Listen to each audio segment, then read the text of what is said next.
Okay, I'm going to open this meeting of the March 20th Port of Bellingham Commissioners. First and foremost, roll call. Commissioner Briscoe. Here. Mr. Shepard. I'm here. And Commissioner Bell. We are all three here.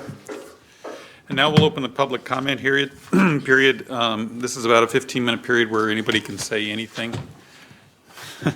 We do request that you hold your remarks to about 3 minutes. We don't currently have anyone signed up. And we're going to use that microphone if anybody from staff wants to address the. Nobody to throw cabbage or anything? All right, nobody signed up. Seeing nothing, we'll move on to the consent agenda. Either commissioner have anything you want to pull from the agenda for discussion?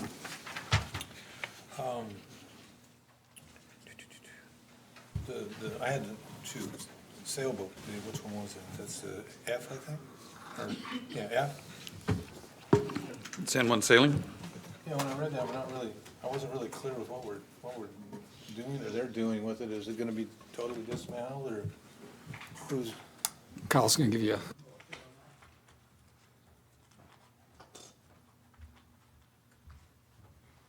Good afternoon, Commissioners. My name is Kyle Randolph. I'm the Harbor Master for Squalicum Harbor. The synopsis on this one is that essentially San Juan Sailing, who's our largest mortgage customer at Squalicum Harbor, ended up inheriting a vessel. An individual came in, was unable to leave, and has since been removed to hospice care.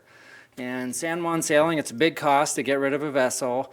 They don't have the funding for that. We have access to Department of Natural Resourcing funding, and so what we're essentially doing is declaring the vessel abandoned, impounding it under RCW 79-100, disposing of it, securing the DNR funds, which pay up to 90%, and then as part of this is also accepting a legal agreement where San Juan Sailing is recognizing that they have to pay any funding that's not covered by the DNR reimbursement.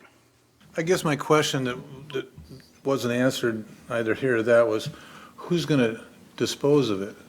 The Port of Bellingham would be responsible for doing that. Okay, and We we're would gonna arrange hire for the disposal, exactly. Their entity to come in and, San Juan Exactly. Sailing isn't gonna take it apart? No. Okay.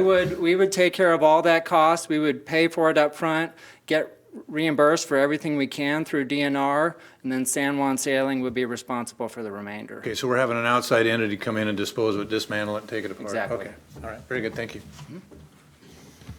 That's all I have. And that's not a small boat. Nor a light one. Cement. I had to look it up. Hard to believe concrete floats, huh? Oh, man. All right, consent agenda? I might read the motion. A motion to approve consent agenda items A through I. All in favor? Aye. Aye. Unanimous? Okay, we'll move on to presentations. We have a tourism update, and we're going to ask Sandy Ward. I guess we're going to ask Don Goldberg. Good afternoon, everyone. Don Goldberg, Director of Economic Development with the Port. I'm here to welcome Sandy Ward, President and CEO of Bellingham Watcom Tourism, who's going to give us an update on our partnership and what they're doing this year. Sandy.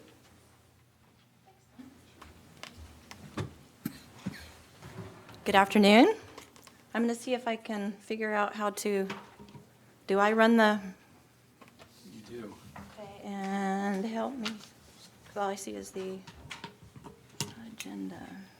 That's a good question. I haven't done this either. Brian?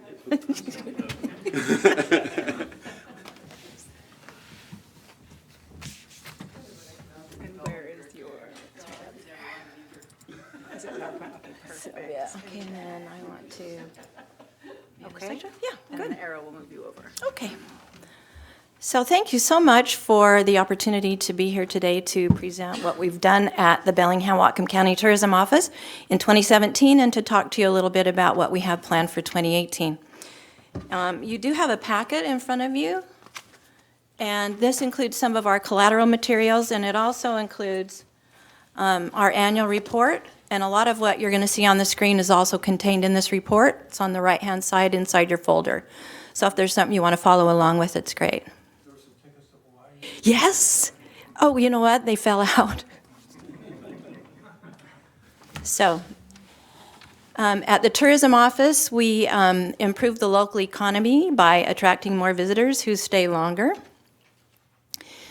Tourism is really an important part of what we do in Whatcom County. It's a year-round activity. It helps us, the people who live here, be aware of our natural resources and history and arts and culture. It's a way for us all to cooperate, and it's also economic development. And we're really looking forward to working with Don Goldberg from the office because we have a lot of things in common, and so we're looking forward to figuring out how we can cooperate more. Economic impact of tourism in Whatcom County, we rank 5th in Washington State. After King, Pierce, Spokane, and Snohomish counties, economic impact is actually $588 million a year, and that's visitor spending in Whatcom County. And this is how they spend the money. So a lot of times people think it's just hotels that benefit from visitor spending, but as you can see from the chart, it's actually food service. So people like to come here and enjoy our restaurants and our brew pubs, and they also spend time at our grocery stores. And this spending of $229 million is by visitors, not by the people who live here. And then you'll see that retail sales, air and ground transportation, and then followed by accommodations is how people spend their money. Also, 6,800 jobs in Whatcom County depend on. I've got a question Yeah. on that food service. Are you able to break down between who are tourists coming here for pleasure or a Canadian traveler coming over the border at Costco and Yeah, Trader we're Joe's? not. Yeah. Okay. So, That all- but that we all can gets break wrapped down in, right? what is restaurant versus food store if you'd like. Okay. Yeah. Be interesting. Because we know a lot of our Canadian visitors don't spend the night. I think they used to when the dollar was better and they could buy more and they had to spend 48 hours. So we saw more of them spending the night, but we hope when the dollar comes back, we'll get them back to do golfing and other kinds of things. So you can see that tourism jobs are 6,800. You'll see the taxes and the local earnings. So those $155 million in payroll goes to the people who live here, and they spend it on cars and going to the dentist and, things like that. So it's an important part of the economy. And there's a lot of taxes generated as well.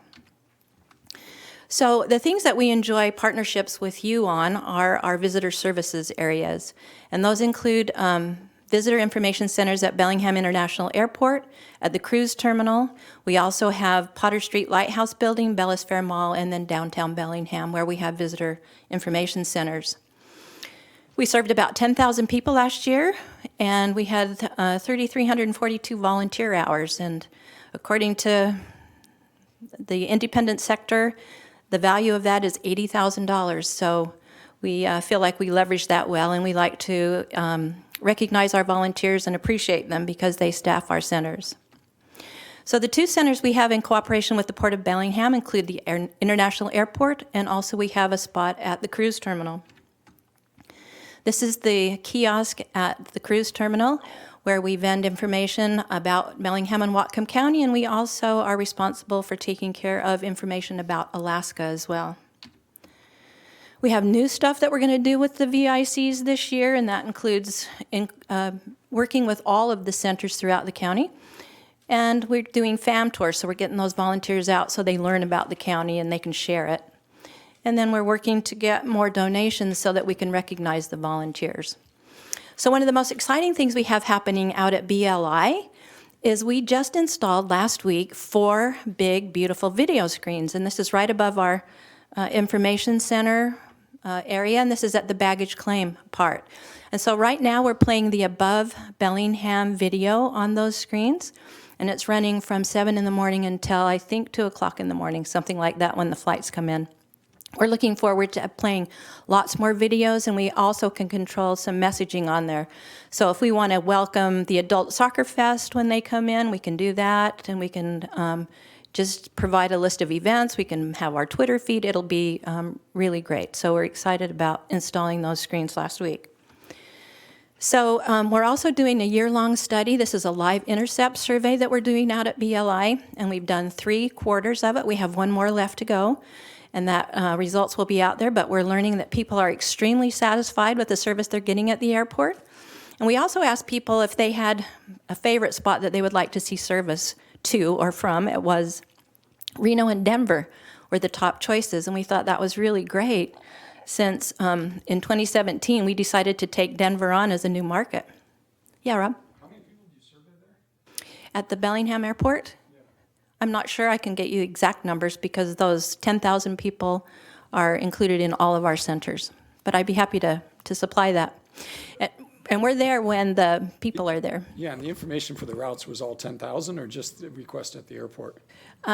The survey is different. So the airport survey that we're doing out there, we've had about 1,000 people participate, and we expect, we need about 300 each time we do it. And we're doing this in conjunction with Western Washington University, and that's actually a live intercept, and we've been able to get into the boarding area to conduct those surveys.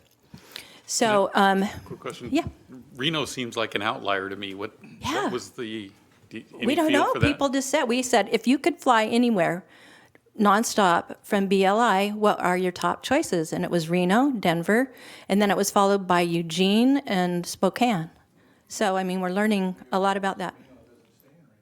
And we had Reno service not too long ago, I want to say 3 years ago maybe. Allegiant was flying into Reno and they took that because it just wasn't, they pulled that flight away because it wasn't productive. Yeah, but just, Isn't that crazy? Yeah, so we're finding out some really interesting things. But what we decided to do last year in support of our brewers was we wrote a grant with the support of the Port of Bellingham to the Port of Seattle, and we received $10,000 from the Port of Seattle to attend the Great American Beer Festival in Denver. And while we were there, we made calls on media, and we also got 1,000 people who came to our booth and signed up for more information. So we've been contacting them throughout the year to invite them to come to Bellingham. But before now, they would have to go through Seattle. So we were just thrilled when the new service was announced with Allegiant. But you can see some of our materials when we went to the beer festival last year, and our brewers were absolutely thrilled to do it. This week we are attending the Denver Travel Adventure Show, so we're going to be there with the presence. And then we'll be talking about the nonstop flight service now from Denver to Bellingham. And Allegiant has already stepped up to be our partner, and so they've given us 2 free round-trip tickets. And then we have Heliotrope as a partner, so we're going to give away a trip to Bellingham at this particular show. So we're thrilled about that. So beyond our visitor services, there are other things that we do. We do advertisements, and we do cooperative advertising. And you can see we did a co-op ad with Seafeast last year, Fairhaven, and others. We also have a campaign called Base Camp Bellingham. This is aimed at the outdoor recreation world and also the race directors who bring Ski to Sea, Tour de Whatcom, the marathon, and others. We go to those shows to try to bring people to come to our races. We also do digital and social media, and so this is what our TripAdvisor ads look like.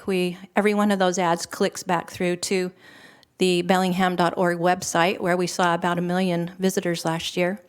Our insider blogs and our event calendar are the most popular pages on our website. And if you haven't been there, I encourage you to go to Bellingham.org and just kind of search around in there.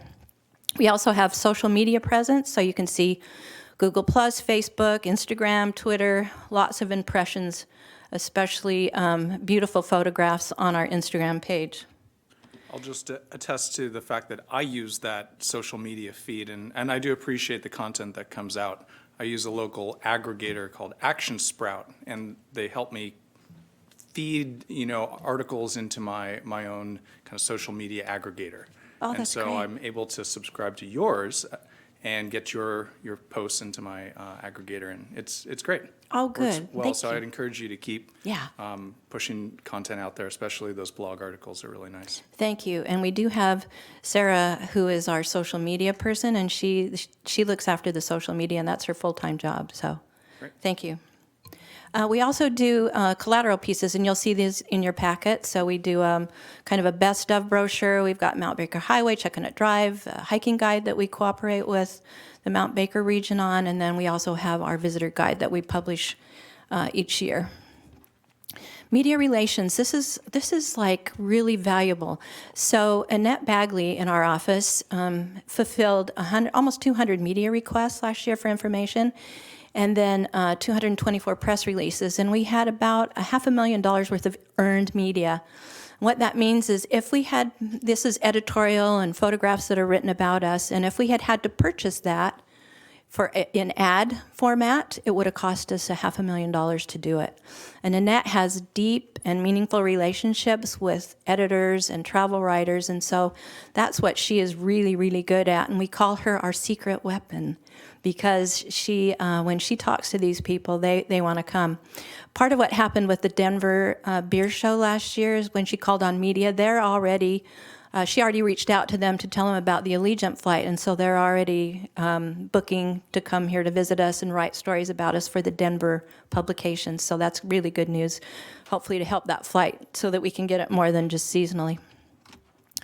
These are the magazines, for example, that we earned the media in, so Alaska Beyond, Backpacker, Sunset, Northwest Travel, many, many others. But if you want to see those articles or have a link to the articles, you can go to bellingham.org and go to articles-coverage, and you can read them all and see all the good stuff that's being said. Some of it can't be measured because it doesn't come in column inches. It might just be bloggers who have lots of eyeballs looking at their sites, but it's pretty impressive. We're also working on countywide wayfinding. This is a project that we're doing with the city of Bellingham and also with Whatcom County, and so we're working on just a whole coordinated effort. And the one thing that we want people to know is that wayfinding isn't just about signage, but it's also about maps and kiosks and websites and GPS, and it's the way people get around. So we're finishing up phase 1, and we're in the design phase right now. And then after that, phase 2 is going to get us all the way to documentation, and then after that we have implementation. So we'll keep you posted on that. But we know that the port facilities and the new waterfront are going to be very important parts of that project. A couple of things in case you want to know. We mark your calendars. We have the annual Taste of Tourism and All-Star Awards at the cruise terminal in May. We have some educational series that we're doing this year. The first one we did was how to get into travel publications and other travel secrets. The next one is hotel motel taxes demystified. So we want people to know how to apply for and the proper use for hotel motel taxes. Then in September, we're doing a social media trends at the Holiday Inn and Suites at the airport. And we have actually asked our friends from Oregon who've done a really good job on social media, and Don will probably know about this and attest to it. So they handle the social media parts for Travel Oregon and also Travel Portland. And so Sparkloff Media, we're going to fly him up from Portland directly to Bellingham, and he'll be presenting on September 13th. Then in October, we have our Fall Taste of Tourism at the Boathouse. And then in December, we're having a meeting on is print dead, because everybody now is talking about nothing but digital, but does print have an important role in how we do our advertising? So that's it for the year. Our staff, as I mentioned, we have a really great staff, and we have a really impressive board, and we just want to thank you so much for the support that we've gotten from you. We're looking forward to many more years of that, and we're just pleased to be part of economic development in Whatcom County. Does anybody have any questions?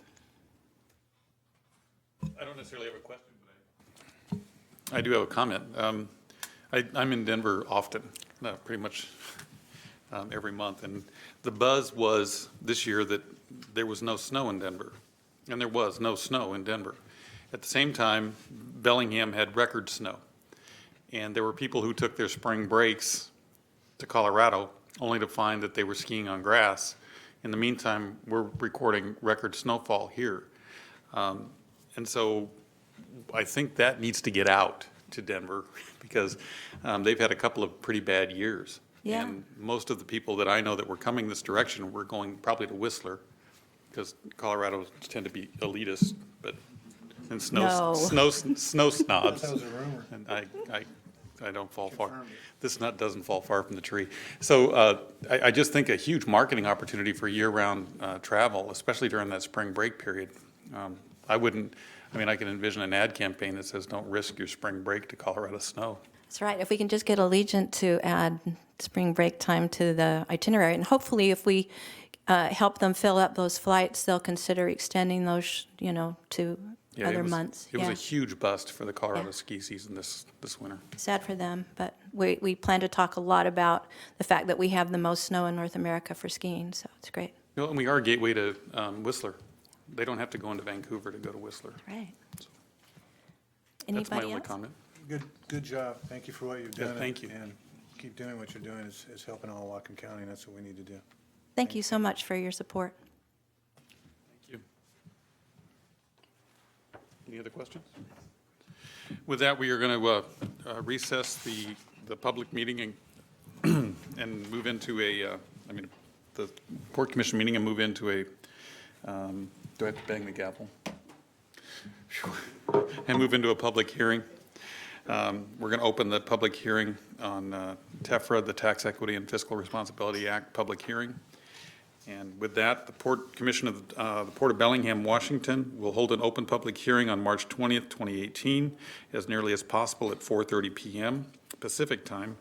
During the meeting of the Port Commission at the Office of the Port, 1801 Roeder Avenue, Bellingham, Washington, for the purposes of considering financing by the Port of an equipment acquisition under the terms of an installment agreement in the principal amount not to exceed $2 million. The agreement is expected to provide funds for the acquisition of equipment for use at the port's marine terminal operations situated at 629 and 631 Cornwall Avenue, Bellingham, Washington. Ladies and gentlemen, the purpose of this hearing is to take comments, if anyone from the public on the port's proposed equipment and acquisition under the terms of an installment agreement. If there's anyone in the audience who'd like to speak, please do so now. Any comments? Anybody signed up? Okay, hearing no comments, the public hearing shall be closed, and we will reopen the Port Commission meeting for March 20th, 2018. Now we have action items. A motion by the commission to approve resolution number 1370, authorizing the Director of Finance to execute a master tax exempt installment agreement with U.S. Bank for the purpose of financing equipment purchased for use at the Bellingham Shipping Terminal. Good afternoon, Commissioners. Tamara Sobczak, Director of Finance. The action in front of you is really pretty straightforward. It's to approve a resolution that authorizes me to sign all the documents related to the financing of the equipment purchased for the shipping terminal that was approved at our last meeting. Our bank, U.S. Bank, gave us two pretty attractive options. The first one was a 12-year term for 3.66%, and the second was a 10-year term at 3.58%. So I have asked U.S. Bank to move forward, pending tonight's approval, of course, for that 10-year term. The final contract is being finalized by U.S. Bank, and they expect to get it to me Thursday. So I will send that to our bond counsel before signing for her legal review.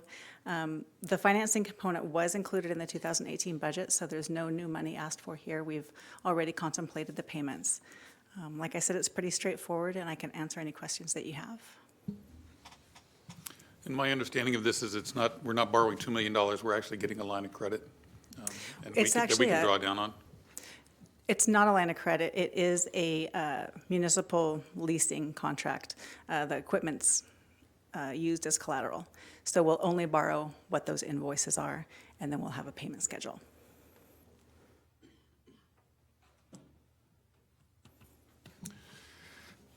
All in favor? Aye. Would you like to read the motion one more time? I'm sorry.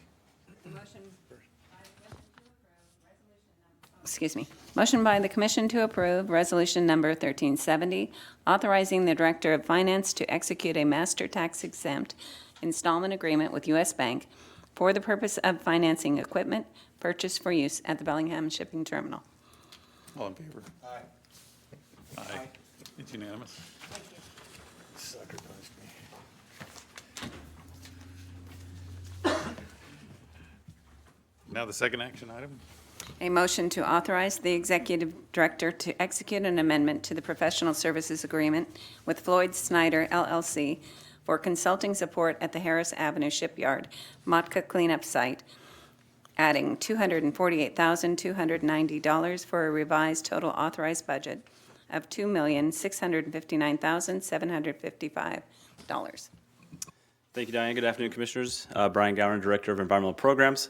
This PSA amendment with Floyd Snyder is before you for consideration today is related to the Harris Avenue Shipyard Modca cleanup site, which is located at the foot of Harris Avenue in Fairhaven.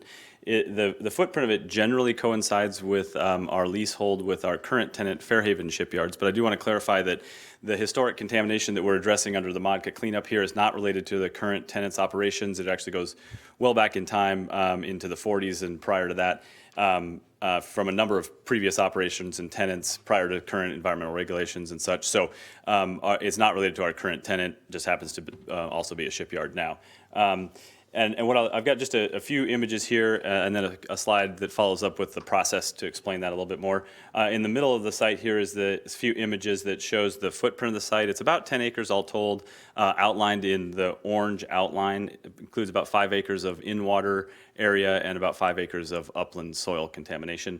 And then in that green box, or green shape, is an area that we have completed an interim action. Actually, we're in the final phases of wrapping that up right now, where we have completed a removal of contaminated sediment, removal of creosote-treated dock and overwater structures that were really in disrepair in order to access that contamination, and then have reinstalled and rebuilt that section of pier that we had removed as part of that interim action. So there's a few photos on the right there that show that interim action underway, dredging of contaminated sediment. You can see it's kind of hard to tell, but there's a bunch of wires and cables and other things in that sediment that's coming out of the dredger. And then on the bottom right-hand photo is the actual reconstruction of the new pier in that area. We actually built it in 2 phases. We removed one section, accessed that area, did the dredging, built the new pier, then tore down the remaining section, dredged over on that side, and now you can see the rebuilding that section that's the new functioning pier. So this work that we're doing right now has been ongoing RIFS, or remedial investigation and feasibility study work. It has been underway for quite some time. We actually have gone through and completed a draft remedial investigation and then started to focus on that interim action work. And then we really kind of slowed down a little bit in order to focus on that work. So in this flow chart here on the left that shows kind of the typical Modca cleanup process, we're in that blue box area where we're underway with an RIFS, but we've also done some interim action work that is work that's done prior to the completion of the final cleanup. Then once we've wrapped this up, we'll move into the consent decree, a final cleanup action plan, and then final remedial investigation and construction of the full cleanup. On the right here, it kind of shows some of the issues that we're addressing. There's upland contamination that has a variety of metals in the shallow soils, mostly related to previous shipyard operations. There's some petroleum contamination related to some fueling tanks that were in the area. We do have sediment contamination. It's mostly in the shallow areas, but it has arsenic, copper, and zinc. We do have some CPHs, which are carcinogenic polyaromatic hydrocarbons, and PCBs. And so that's all been defined, though. We have completed an RI, so we've completed the full remedial investigation. And this scope of work that's before you today takes us into the revisions of the feasibility study, and that'll tell us what the final cleanup action is, and then we'll draft the final cleanup action plan for Department of Ecology. I do also want to note that some of the costs that are included in this not in this current PSA, but the costs accrued to date also included construction management and oversight for the interim action, design components of the interim action. So the overall scope is fairly large, but it did include a large chunk of actual cleanup, on the ground cleanup work as well. So with that, I'd be happy to address any questions. I did also want to mention that this is a Modca eligible cost, that it would have eligible for 50% Modca funding through the Remedial Action Grant Program. I have a question, Brian, and it's, we're cleaning this stuff up and we're actually forced on a timeline to do this. And we have future projects coming up where we're probably going to need to recoup some of that overwater coverage. And we probably wouldn't have torn some of that stuff down until maybe we had a future project we needed that coverage for, to shift the coverage to there. So I guess my question is, in all these discussions and talks with the environmental people and so on and so forth, is there no way we could bank some of this stuff that we're forced to take down ahead of schedule that we want to use later? Has anybody brought that to the table and said, hey, wait a minute, we're cleaning up the mess, it's costing us money, now you're taking away our future overwater coverage for our other projects? I mean, we need that. So is that come to the table? It has been considered. We've tried this, and it's been an ongoing issue throughout the state. You know, folks are well aware of that issue. We have not been able to get much traction with the federal permitting agencies to do that. We've worked with Washington Public Ports Association, other port entities. It is a constant conversation that we're trying to have. It hasn't gotten much traction, but we can try that again. What we've done is tried to be strategic about our projects and how we time them. That's the current method. But I know there has been some additional discussions in the past year or so. I haven't been involved in the day-to-day discussions, but we can get back to you with some additional information on that. It did get some traction from what I understand with the agencies, but I can't tell you what the current status of that is. Yes, I mean, I understand when we take things down, you know, of our own accord, and we want to bank it. I mean, I maybe understand it, I don't understand a rebuttal, but I mean, I guess maybe there's an understanding for it, it doesn't make any sense to me. But when it's a situation where we have to take this stuff down, you know, and we don't want to rebuild it just to take it down again to save that coverage, this doesn't make any sense to me that they can just take things away from us, and we don't have anything for future use. It stunts our growth. No, it is an issue, and there's ongoing issues with how permitting and permitting agencies address Endangered Species Act and all the issues that go into that equation of how you can do overwater coverage. And you know, it's a excellent point. Right now, the current regulations are the way they are, but we're trying to always work within those and maybe expand them or build flexibility into them.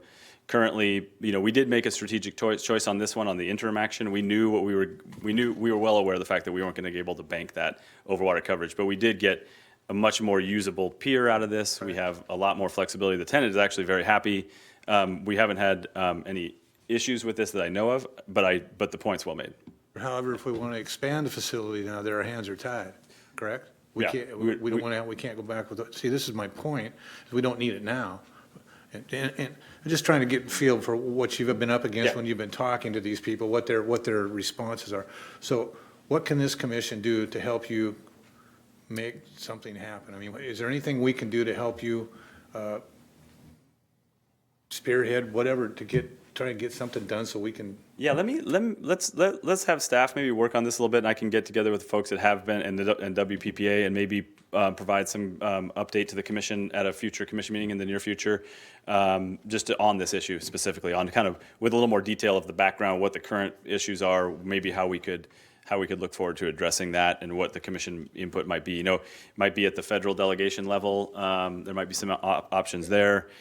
You know, there are lots of things that we could start exploring. But let me put a team together and we can maybe provide the commission with an update in the And next I'm commission meeting or so. assuming we're keeping documented paperwork on what we're taking down. Oh, yeah. We've got it very well documented? Okay. Right. All right, thank you, Brian.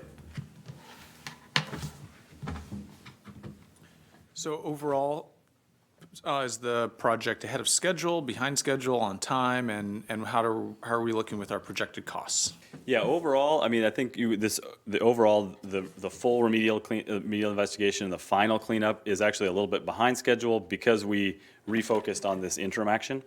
But that being said, we've gotten a lot of cleanup done that would have probably still been in permitting, probably wouldn't have been complete. So depending on how you look at it, the interim action is well ahead of schedule. We're actually almost a year ahead. They thought that they were going to need to do this all in multiple fish windows, in works windows when you can work in the water. And the contractor and our engineering team have worked great on this and have actually been able to get all of the in-water work done in a single fish window, which was pretty amazing feat, actually. And now they're really out of the water and working on just the finishing touches on building the pier, which is above water but not in the water. So that interim action is well ahead of schedule, a little less than a year ahead of schedule. So on the formal overall RIFS, I think Ecology has expressed an interest in really elevating this as a high priority site in Bellingham Bay because it does have shallow sediment contamination, which is available to the environment, and there are exposure pathways. We're working with them on the grant funding scenario as well, so to make sure that we're fully funded for that as we prioritize it. So it's moving along. This interim action is really what has kind of slowed down the final cleanup. But we got about a third of the site addressed as part of this interim action. And how about for the budget? Overall budget it's about what you'd expect. There was some additional cost associated with updating the remedial investigation. Most of that came out of the fact that the federal, there's a regular, and I don't think it's on a necessarily a regular reoccurring schedule, but there's a constant update of best available science for toxicity, other things like that, exposure rates, and then when the federal groups that kind of manage that update their numbers, that trickles down through all the cleanup levels, and the cleanup levels are updated. And it's not part of the formal rule revision, they can just do that. And then at stages like this, where we're revising the RI, Ecology says, go make sure that these are all current, and then that did ripple through, because there were some updates to those numbers. So that slowed things down a little bit. But what we do is we have the RI is the most complicated element of a site cleanup, because you have a ton of investigation to do, a lot of that double checking with Ecology. Once they're comfortable that you've got the known contamination identified, then moving through the feasibility study is actually relatively efficient. And we have a draft round of alternatives that we've already started to bounce around with Ecology from previous work. So it shouldn't take too much level of effort.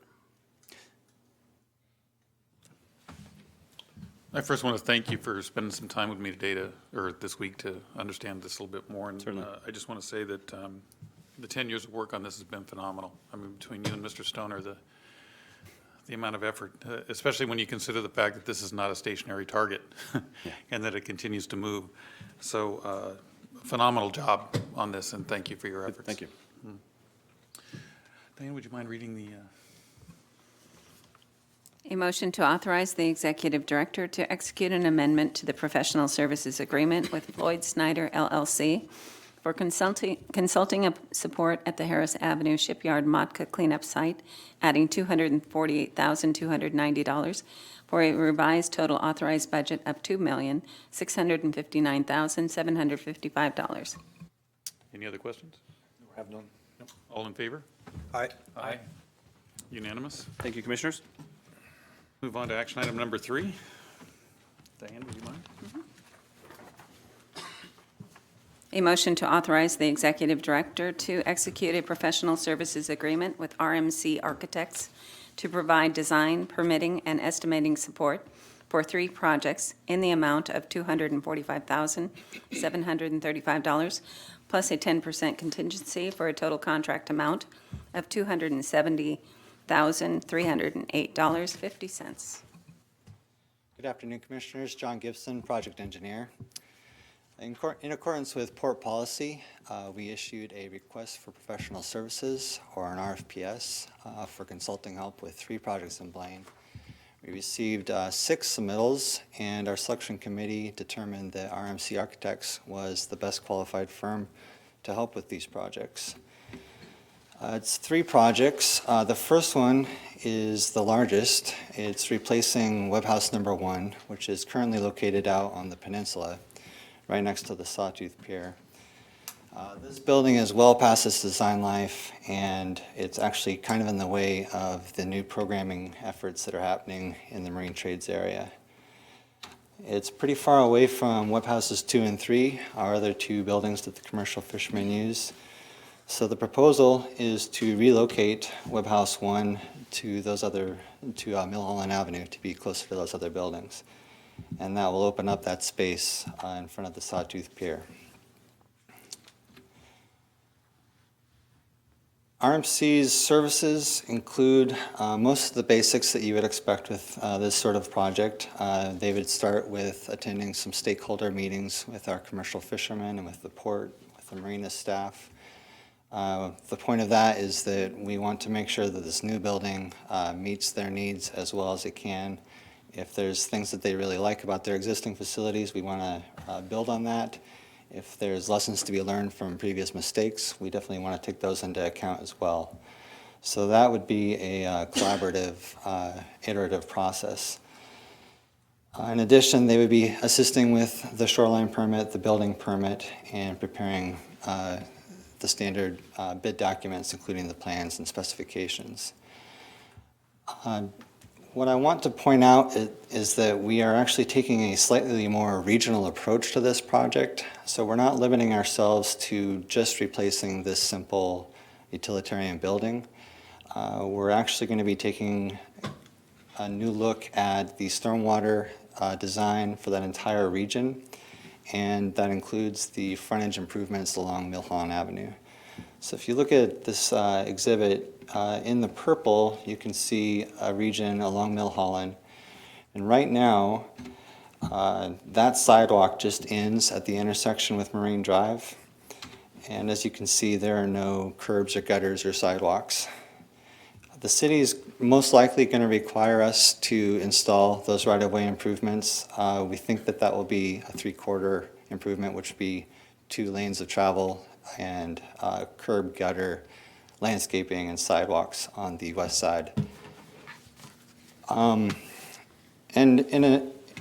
We're actually kind of pleased that this entire region is going to get a bit more of an upgrade. As you know, last summer we did a major facelift on Webb House 3. It was quite an eyesore. The siding was peeling, and it was not a good way to welcome people to Blaine Harbor.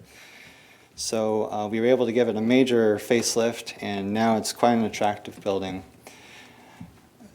So if we do need to do these frontage improvements on Milholland, that will be matching the rest of the upgrades. The other thing that we're going to be taking a look at on this regional level is the stormwater management on the impervious surfaces between Webb Houses 2 and 3. Last year we replaced 5,000 square feet of pavement in that area, and we have budget for another 5,000 feet of repaving right there. And the reason for that number is that I think 5,000 square feet is the trigger for a stormwater permit. But as we took a look at this, it became clear that from an environmental stewardship standpoint and a good governance standpoint, we just needed to take a more comprehensive look at what's happening with the stormwater there and include that in the design for Webb House number 1. It's a very good time to take care of it because we're going to need to be putting in those permit applications as part of this project, and we hope that the budget will allow us to realize an economy of scale as we are doing that building effort. Moving on to the third component in RMC's contract, Walsh Marine Services is out on the peninsula close to Webb House 1. And this CIP allocates funds for constructing a new building for them. What RMC is going to assist with to begin with is some basic site exploration, as well as some assistance with developing the scope of the project and the overall layout of the building. There is an existing slab there, and so the first question that we want to answer is whether it might be able to get reused. We don't know how thick it is or what sort of reinforcement it has, but if we could save on the cost of excavation and disposal and then pouring a new one, that would be a major bonus, as well as helping the schedule. This next slide is a basic summary of the 3 capital improvement projects, as well as their budgets and RMC's contract amount. I'd like to draw your attention to the column on the right, which shows the percentage that RMC's budget makes up. And I think that we typically see these consulting contracts range between 6% and 14%. And there's quite a wide spectrum there just because of the wide variety of work that we get to do here at the port. But as you can see with Webb House number 1, 8%, that puts us pretty close to the bottom end of that range, which is good. On the second line, I would like to remind you that that initial budget was just for 5,000 square feet of pavement. And so even though 17% seems like an awful lot of that budget, it's because we're vastly expanding the scope of work we're trying to accomplish there. Do the commissioners have any questions I can answer? I get to go first? Yeah. Okay, yeah, John, I got a couple. Actually, can you back up to where you were showing the sidewalk going down to the end of the web lockers? Okay, Sure. right there. Is that the one? Yeah, I'm sure there's going to be future talks with the city before this comes to the with the city of Blaine before this comes to stakeholders. And I'd like to point out that where the driveway turns into the web lockers, beyond that point, there should not be a curb, gutter, sidewalk. And the reason being, if you look at our lockers here and you look at the lockers there, you're moving equipment, trailers in and out of there. If you start putting gutters and sidewalks, you're gonna be driving over that stuff all the time. It needs to remain at one level for ease of working with the gear and the trailers and stuff around those lockers. So just maybe keep that in mind when the city starts saying, well, we gotta put curbs and gutters there. It's not gonna work in that area. In which point, so not along the street at all, or? Well, once you get to this point here, Yep. nothing there. Up to there is fine. Okay. And if you look here in Squalicum, everything is flat everywhere, and Right. that's kind of the way it needs to be. As you're moving heavy trailers around, and when you start putting curbs and gutters and small entryways getting into the locker alleys and that, you have trouble getting that stuff over the long trailers and stuff over the curbs, and it's hard on the equipment. Yeah, that's a great point. We'll keep that in mind. Thank So you. maybe mention that to them, and I'm sure the city will be kind of understanding on that aspect. Absolutely. If not, call me up, I'll come explain it to them. Sure. The other thing I had was, no,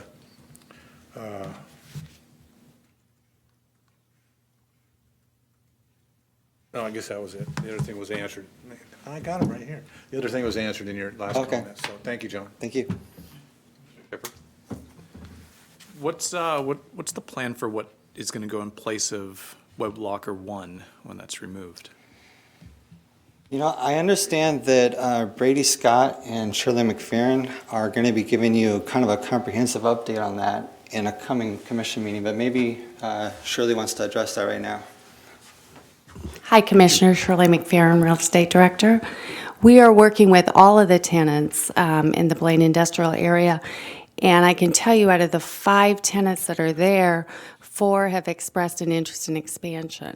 So we will plan an update to the commission, I think at the next commission meeting, and we'll give you an update of where we think we'd like to go.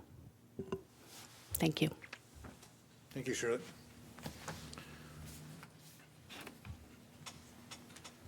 Anything I else? think that's my only question. I like seeing this progress at Blaine. It's, I think I share a lot of people's sentiment that there's lots of opportunity there, and I think we're making the right types of investments to make the most efficient and effective use of that space. So I'm glad to see this moving forward.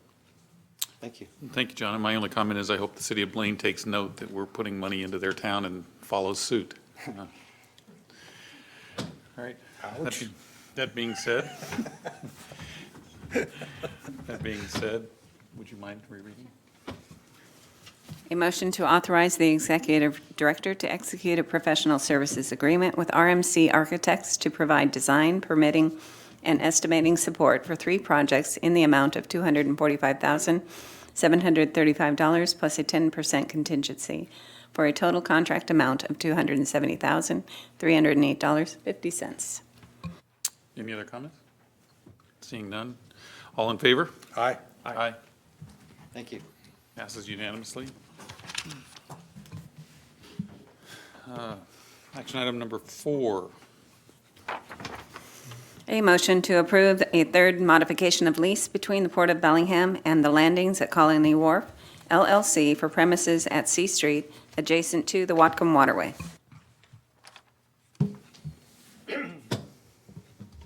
Thank you, Diane. Good evening, Commissioners. My name is Brady Scott. I'm the real estate representative with the Port of Bellingham. The Landings at Colony Wharf entered into a harbor land lease with the port for the premises at C Street in 2014.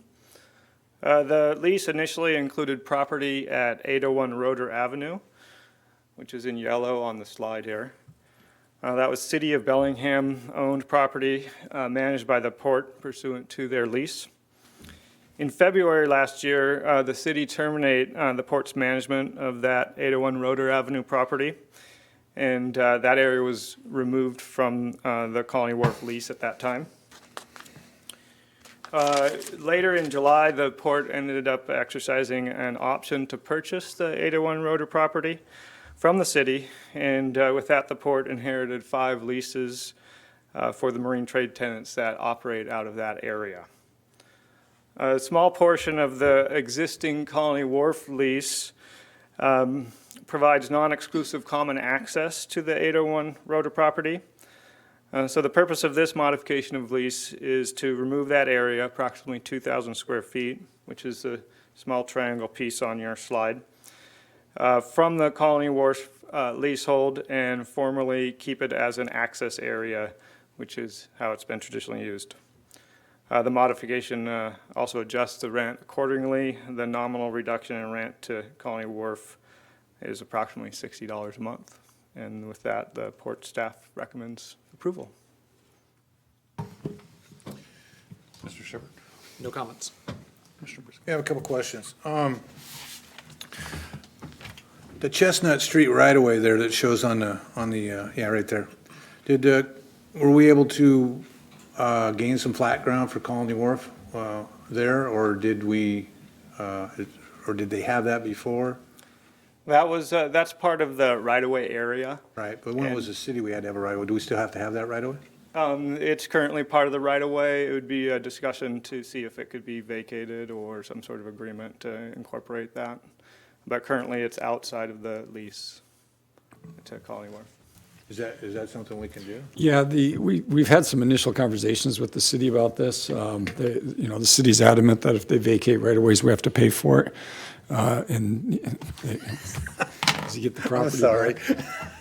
And I think there may be some need for an emergency access through here as well, so they wouldn't vacate the entire right-of-way. And I think what had happened is it just got too complicated, and we said, okay, fine. I think we do park boats on it now, kind of wink, wink, right? So, It is dated. Does it have to be that wide? well, that's the thing, is you can narrow it down so it's more emergency access, but we'd have to buy that back from the city. We'd have to buy the right-of-way back. City doesn't vacate right-of-ways for free. They always charge for that vacation, because they see value in that. Keep that in the war chest when they want something, I guess, huh? Okay. All right, that was one of my questions. And the other question was, I haven't been following real close what's going on. Have we given them more property elsewhere for flatland storage, not buildings, to kind of help with? In May, when we modified the lease, we provided the option areas that were in their lease. So if that's what you're speaking of. Is that up behind the?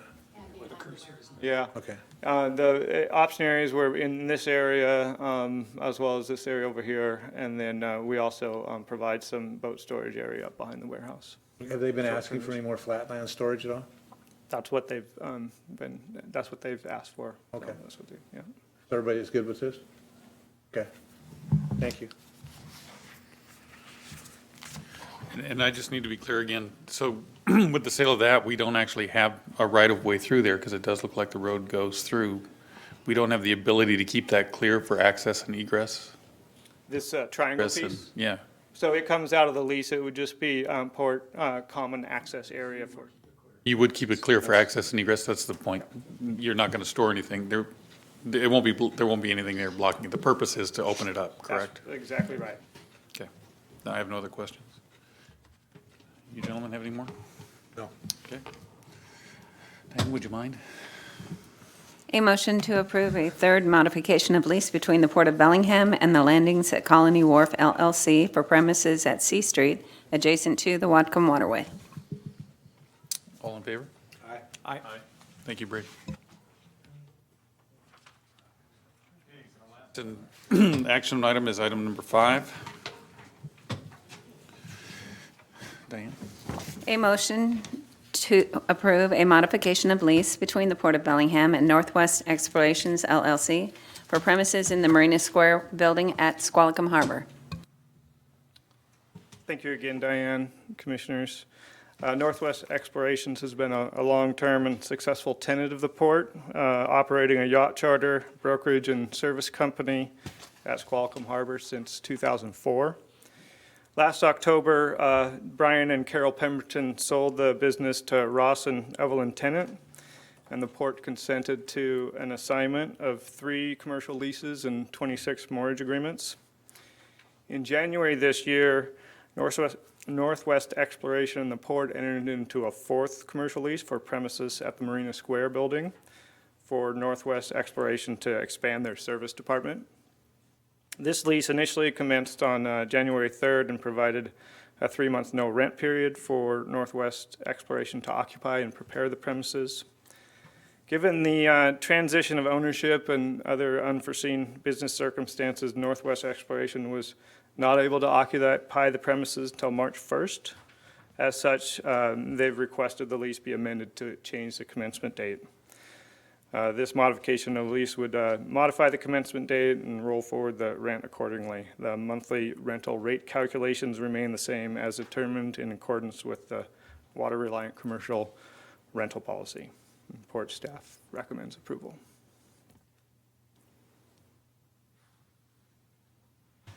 Mr. Shepherd? I don't have any comments. A couple questions. I'm assuming, Shirley, that you spoke with these folks and they had a legitimate reason for what happened? Yes, this is a unique circumstance. I don't need to know, as long as you're good with And in it. all honesty, I want to honor their request. I think it's the right and fair thing to do. Okay, very good. And I've met the people, they're very nice people. Yeah, I met with them as well, and they had some pretty weird business circumstances that have since been resolved, but Okay, very good. That's all I want to know, is that I don't want to set a precedent that we're going to just let people hippity hop, so, very good. That's all I have. And I have nothing. Last one. A motion to approve a modification of lease between the Port of Bellingham and Northwest Explorations LLC for premises in the Marina Square building at Squalicum Harbor. All in favor? Aye. Aye. Passes unanimously. So that being said, I'm going to do a couple of things to kill some time. I'm going to announce the Marine Advisory Committee meeting is on Tuesday, April 10th at 6 p.m. At the Harbor Center Building on Roeder Avenue, 1801 Roeder Avenue. The Technical Airport Advisory Committee meeting is on Thursday, May 10th at 9:30 a.m. in the ARF Conference Room, 2005 West Bakerview Road, out at the airport. And last but not least, the Bellingham International Airport Advisory Committee will be Thursday, May 10th at 5 p.m. in the same ARF Conference Room, 2005 West Bakerview Road. With that out of the way, is there any other business that we would like to move forward at this time? Are we going to go to break and then go, or what are we going to do? I've got a question on the advisory It's committee. going to take long. Do we still have an open seat on the airports advisory committee? I believe one neighborhood just opened up. Good afternoon, Commissioners. Sunil Harman, Director of Aviation. We do have a North County position open. It's advertised. We've received so far 2 applications, and we'll make a recommendation to you at the next meeting. What's the geographic cutoff for North County? It's from Blaine all the way down to, I believe, unincorporated area just south of Ferndale, roughly. Thank you. I'd like to take a 5-minute break and go to the little boys' room. So we'll adjourn and we'll come back and do other business at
the March 20th Port of Bellingham Commission meeting.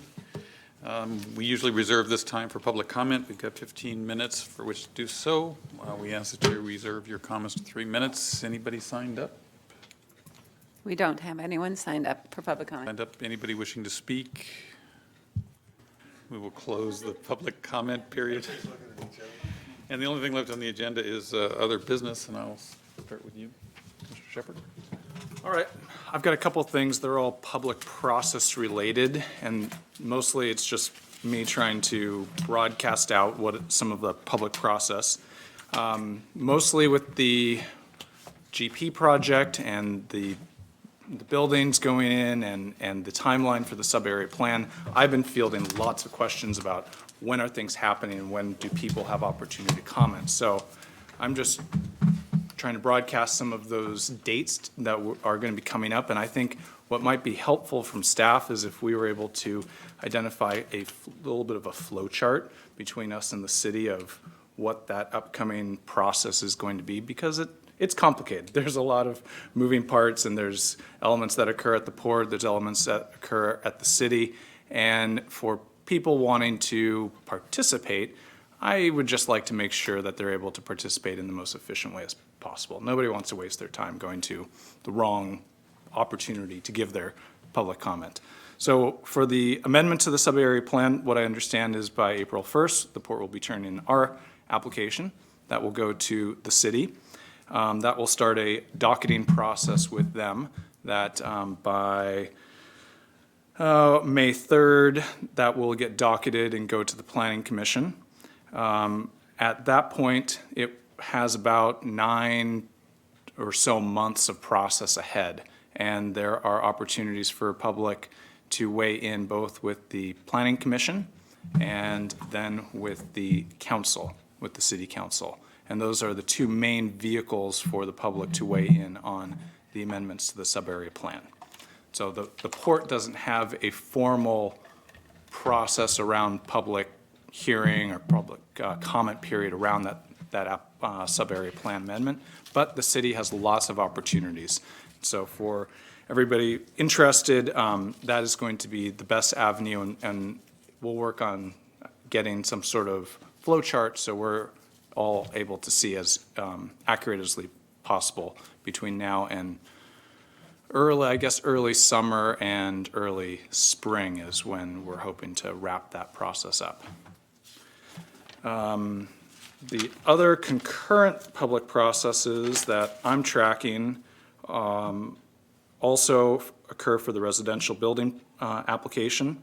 So the building application for the first 3 buildings goes to the planning department at the city. Again, there are multiple layers of public process that are available. There is a citizens design review board that is made up of members of the community that will review that application. There is also public comment associated, and then back and forth between the developer, the city staff, and final approval by the Director of Planning, Rick Sepler. And the last, well, I guess I've got 2 more pieces of public process still. We have a process of reviewing the master development agreement. And so that is a port process. There is, the master development agreement is the agreement between the port and the developer, dictates the scope of work, development timelines, relationship. There is, that document will be reviewed and renegotiated, and that process has already started. My questions are, when do we expect that to kind of wrap up, and should we have a public process associated with it? There hasn't been in the past, in my knowledge, but it seems that we have opportunity to do so. And I believe there has in the past. As with all of our meetings, we always have a public comment period, so we advertise these things in advance. That's going to be coming up on the agenda, and people are welcome to come comment on them. That'd be the same case for this MDA amendment. It's not so much a review of it as a modification of it. We need to get the board mill building into their MDA holdings so they can get started on the hotel. We need to take some of the property out that we put into Western Crossing, and some other property that'll now go into the Log Pond Industrial Area area. So those modifications are very much needed. We've been talking about those. We haven't come to an agreement on that yet. Pat and I have some work to do on that. I understand he'll be out here in May, so I suspect we'll make some pretty good progress on that when we're meeting together in person. Right now, the focus has been on the sub-area plan amendment deadline of April 1 and less on the MDA amendment process. So once we make that April 1st deadline, we can focus more attention on the MDA amendment. I do agree there should be some public process with that, and would encourage that to be at this meeting in advance of when we approve it. So we could, if we, for an example, if we put it on the second meeting in July, then maybe the first meeting in July, we're open to comment on it, and then we're also open to comment during that meeting. That would work for me. Great. Is that acceptable for you guys? Yeah. All right. And my last public process announcement is about the public comment period with Department of Ecology over the chlor-alkali cleanup. And so I believe we have about 20 more days, 15, 20 days left in that. Yeah, I think,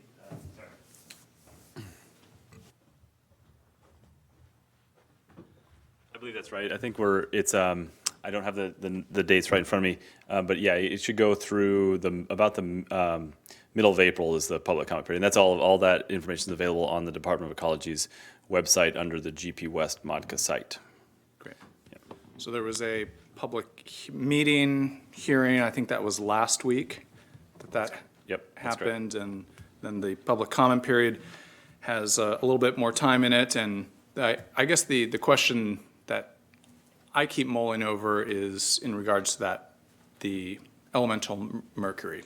And does the cleanup action that has been identified effectively address that mercury, or does it hamstring our future development? So when we bind the mercury with concrete and sulfur and leave it in place, that may be an acceptable cleanup standard based on current use, which is storing logs, but it may hamstring us in terms of our future economic development potential of the site if we have other building uses. If we want to dig a foundation for our posts and pilings and other types of buildings that we don't know what we're going to need that site for in 5, 10, 20 years. So that's kind of my line of questioning I have around the cleanup proposal, and I encourage the public to take their own view and do their own research and participate in the public comment period. And we'll have other opportunities to additionally for the commission to have input on this as we move forward. This is the current feasibility study, has a range of alternatives that it evaluates. There's multiple steps there with the cleanup action plan. That's the final cleanup decision document. Then there's design components that get narrower and narrower and narrower as we get more and more detail built into those. So there'll be multiple opportunities to kind of address those questions that you have as well. And it would be my assumption that we're going to address a lot of this in the executive session. We'll discuss exactly what Commissioner Shepard has spoke to, correct? Sure. Right. All right, that's it for me. One thing, on our website, I've noticed we don't have very many pictures, and I think at this stage of the games, pictures and a little bit of video speaks 1,000 words, and people, well, my wife to start with is trying to find out what's going on with some pictures around the port and the harbor, and we don't have any.